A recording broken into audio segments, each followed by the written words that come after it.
बुलढाण्यात मस्तगड येथे काँग्रेस पक्षाकडून कॅन्डल लावत करण्यात आले आंदोलन। खासदार डॉक्टर कल्याणराव काळे यांनी केली सरकारवर व पंतप्रधान नरेंद्र मोदी यांच्यावर जोरदार टीका। नरेंद्र मोदी वीक है तभी तो पेपर लीक है, दुमदुमली घोषणा। काँग्रेस पक्षाच्या शेकडो कार्यकर्त्यांची आंदोलनाला उपस्थिती।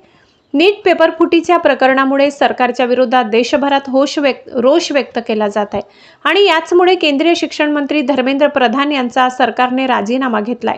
ठिकठिकाणी आंदोलने केली जात आहेत। त्याच पार्श्वभूमीवर जालन्यातही मस्तगड येथे जालना लोकसभा मतदारसंघाचे खासदार डॉक्टर कल्याणराव काळे यांच्या प्रमुख उपस्थितीमध्ये शेकडो काँग्रेस कार्यकर्त्यांनी एकत्र येत डॉक्टर बाबासाहेब आंबेडकर यांच्या स्मारकाला पुष्पहार अर्पण करत मेणबत्ती लावत विद्यार्थ्यांवर झालेल्या लाठी हल्ल्याचा तसेच नीट पेपर फुटीच्या प्रकरणावरून देशभरात ज्या विद्यार्थ्यांनी आत्महत्या केल्या आहेत त्यांना अभिवादन करत निषेध आंदोलन केले। या प्रसंगी खासदार डॉक्टर कल्याणराव काळे यांनी सरकारवर जोरदार निशाणा साधत फक्त केंद्रीय शिक्षण मंत्री धर्मेंद्र प्रधान यांचाच राजीनामा घेऊन चालणार नाही, तर पंतप्रधान नरेंद्र मोदी यांनी सुद्धा त्यांच्या पदाचा राजीनामा द्यावा, ते त्या पदाच्या लायकीचे नाही असे म्हणत सरकारवर जोरदार निशाणा साधलाय।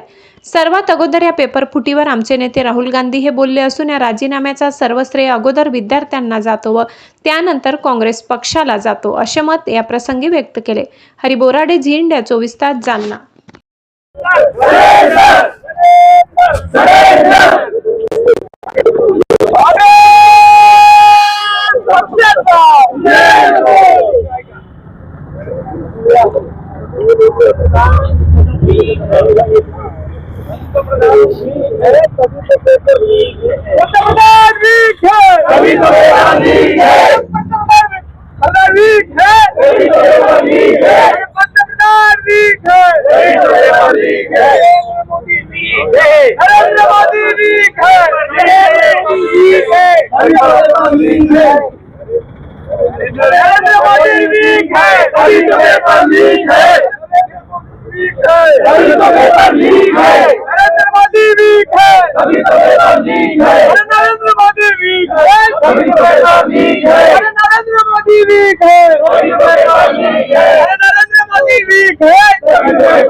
राहुल गांधी तुम संघर्ष करो, हम तुम्हारे साथ हैं। राहुल जी तुम संघर्ष करो, हम तुम्हारे साथ हैं। राहुल जी तुम संघर्ष करो, हम तुम्हारे साथ हैं। राहुल जी संघर्ष करो, हम तुम्हारे साथ हैं।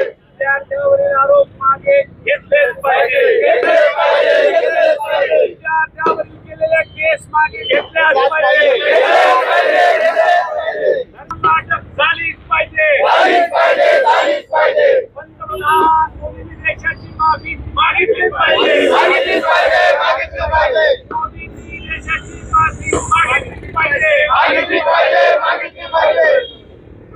धर्मेंद्र प्रधान आगे है, मोदी को राजीनामा दो, राजीनामा दो, राजीनामा दो। एक मिनट, राजीनामा द्या, राजीनामा द्या, राजीनामा द्या, राजीनामा द्या, माफी मागा, माफी मागा, माफी मागा, माफी मागा। इनकलाब जिंदाबाद, इनकलाब जिंदाबाद, इनकलाब जिंदाबाद, संविधान जिंदाबाद, संविधान जिंदाबाद। डॉक्टर बाबासाहेब आंबेडकर आज आंदोलन केले, काय मागणी? सर्वप्रथम मी एक नागरिक या नात्याने आणि जालन्याचा खासदार या नात्याने ज्या जंतर मंतरवर नीटचा पेपर फुटला म्हणून विद्यार्थ्यांनी जे आंदोलन केलं आणि त्याच्यावर जो लाठीमार केला त्याचा सर्वप्रथम मी निषेध करतो आणि त्याचबरोबर या निषेधाच्या बरोबरच खरं तर काँग्रेस पक्षाचं केंद्रीय नेतृत्व आदरणीय मल्लिकार्जुन खरगे साहेब, त्याचबरोबर विरोधी पक्षनेते राहुल गांधी आणि आदरणीय खासदार प्रियंका गांधी यांच्या नेतृत्वाखाली ज्या पद्धतीने विद्यार्थ्याला समर्थन देण्याच्या दृष्टीने संसदेत आणि रस्त्यावर जी लढाई काँग्रेस पक्षाने त्या ठिकाणी केली, विद्यार्थ्यांनी जंतर मंतरवर केली आणि त्या लढाईचं यशस्वीता म्हणून खऱ्या अर्थाने आज धर्मेंद्र प्रधानचा राजीनामा झाला। मला या ठिकाणी एवढं सांगायचंय की धर्मेंद्र प्रधानचा राजीनामा देणं म्हणजेच या देशामध्ये कोणी अहंकारी सरकार जर उद्या निवडून आलं तर त्याचा अहंकार मोडीत काढून जनतेसमोर झुकावं लागतं, हे आजच्या आंदोलनाच्या यशस्वीतेच्या अर्थाने आपल्याला सगळ्याला सामोरं जावं पाहता आलं. आणि त्याच्याबरोबरच यानंतरही उद्या आपल्या भागातल्या जालन्याच्या युवा पिढीवर काही कोणी अत्याचार अन्याय करत असेल, किंबहुना अशा पद्धतीचे जनतेवर कोणी अत्याचार अन्याय करत असेल, त्या भागाचा खासदार या नात्याने, एक कार्यकर्ता या नात्याने निश्चितच त्याच्यामध्ये आमचं समर्थन राहील. आज काँग्रेस पक्षाच्या वतीने जालन्याला जो कॅन्डल मार्च या ठिकाणी परमपूज्य डॉक्टर बाबासाहेब आंबेडकरांच्या या मस्तगड परिसरामध्ये करण्यात आला, त्याचं कारण असं आहे की ज्या विद्यार्थ्यावर लाठीमार झाला आणि उलट त्यांच्यावरच केसेस दाखल झाल्या, त्या ताबडतोब केसेस मागे घेण्यात याव्या. त्याचबरोबर दुसरी मागणी आमची आहे, ज्या धर्मेंद्र प्रधानांनी राजीनामा दिला, त्या धर्मेंद्र प्रधानांचा राजीनामा तर झालाच, तर त्याच्याबरोबर त्यांना तात्काळ अटक झाली पाहिजे. 2 आणि तिसरं म्हणजे आपल्या देशाचे पंतप्रधान, ज्या विद्यार्थ्याचा जो त्रास झाला, अनेक विद्यार्थ्याला आत्महत्या करायला लागल्या, या देशाच्या पंतप्रधानांनी देशातल्या जनतेची माफी मागावी, अशा पद्धतीच्या मागण्या घेऊन आज आम्ही कॅन्डल मार्च या ठिकाणी काढलाय. आणि म्हणून आपल्या सगळ्यांना एक विनंती करतो, लोकशाहीचा चौथा स्तंभ म्हणून हे घराघरात पोहोचलं पाहिजे, की जेणेकरून यानंतर कुणी नीटचा पेपर फोडणार नाही आणि विद्यार्थ्यावर लाठीमार करणार नाही.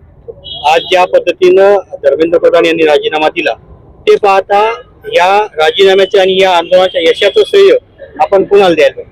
यशाचं श्रेय पहिल्यांदा दिलं जातं ते म्हणजे ज्या विद्यार्थ्यांनी एकजूट होऊन त्यांच्यावर होणाऱ्या अत्याचार अन्यायाच्या बाजूने जंतर मंतरवर देशभरातले मुलं येऊन पहिल्यांदा त्यांनी तिथं आंदोलन एकत्रितरित्या येऊन केलं. आणि दुसऱ्यांदा त्या विद्यार्थ्याकरता विरोधी पक्षनेते म्हणून राहुल गांधी साहेब हे संसदेत आणि संसदेच्या बाहेरही एकतर्फी विद्यार्थ्याच्या पाठीमागे खंबीरपणे उभे राहिले. खऱ्या अर्थाने या सगळ्यांना त्याचं श्रेय जातं. आणि हा श्रेयाचा वाद नाही, हे कोणाचं श्रेय याच्यापेक्षा महत्वाचं, एक अहंकारी सरकारला तरुणांच्या ताकदीपुढे झुकावं लागलं आणि जनतेसमोर मान तुकवावी लागली, याच्यात खऱ्या अर्थाने यश या आंदोलनाचं आहे. विद्यार्थ्यांनी आंदोलन सुरू करण्याच्या अगोदरच विरोधक म्हणून काँग्रेसनं काय विरोध केला नाही? तुम्ही ऐकलं की नाही मला माहित नाही, तुमच्या सारख्याने असा प्रश्न विचारणं मला काही योग्य वाटला नाही. पेपर फूट झाल्या दुसऱ्याच दिवशी राहुल गांधी साहेबांनी या धर्मेंद्र प्रधानाचा राजीनामा मागितला होता. हे आपण कसे काय विसरलात मला माहित नाही. ही पहिली मागणी आदरणीय राहुल गांधी साहेबांची होती आणि ती मागणी केल्यानंतर खऱ्या अर्थाने या मागणीला जोर धरत गेला आणि देशभर वातावरण तयार होत गेलं. आणि